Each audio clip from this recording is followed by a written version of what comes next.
Румънци проучват за нефт и газ в ниви край Шумен. Арендатори от няколко села в региона казват, че сондажите стават без тяхно разрешение.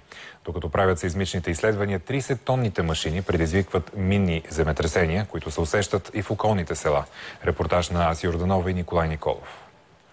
Само за 2 дни румънските работници, които изпълняват поръчка на българска газова компания, са опънали хиляди метри кабели в частни ниви в няколко шуменски села. В земите край село Васил Друмев Петър Петров видял опънати 2 вида кабели и забити датчици в земята. Питал в областна управа и в община Шумен какво става, но никой не знаел. Каквото е безхаберие, хора обикалят от чужди държави.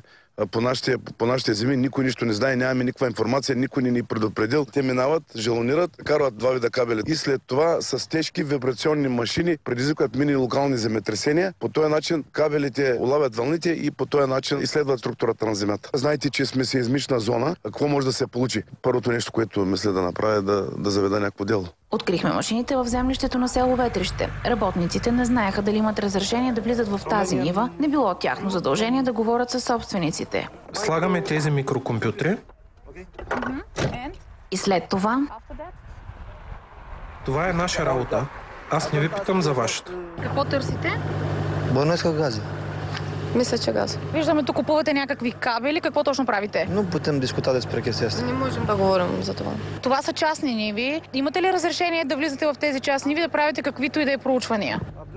Имаме хора, които отговарят за тая част, които трябва да разговарят с собствениците на терена, преди ни да навлезем в тях, да искат тяхното разрешение и тогава да навлезем в тях. Това земетресение, което се получава, на каква степен можем да го определим изобщо? Не е Lucrăm la distanță de siguranță.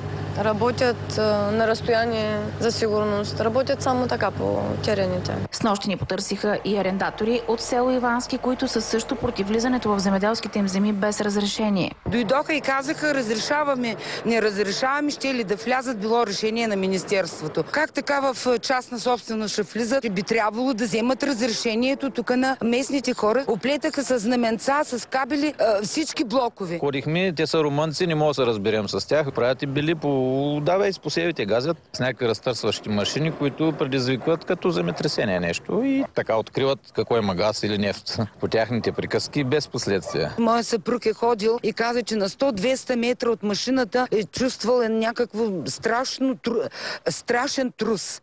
Нещо страхотно е било. Цялата земя се тресяла. Собствениците на земеделски земи се чудят кой осъществява контрол върху работниците от румънската компания, които денонощно тъпчат посевите в нивите им. За новините на Ново от Ветрище, Аси Йорданова.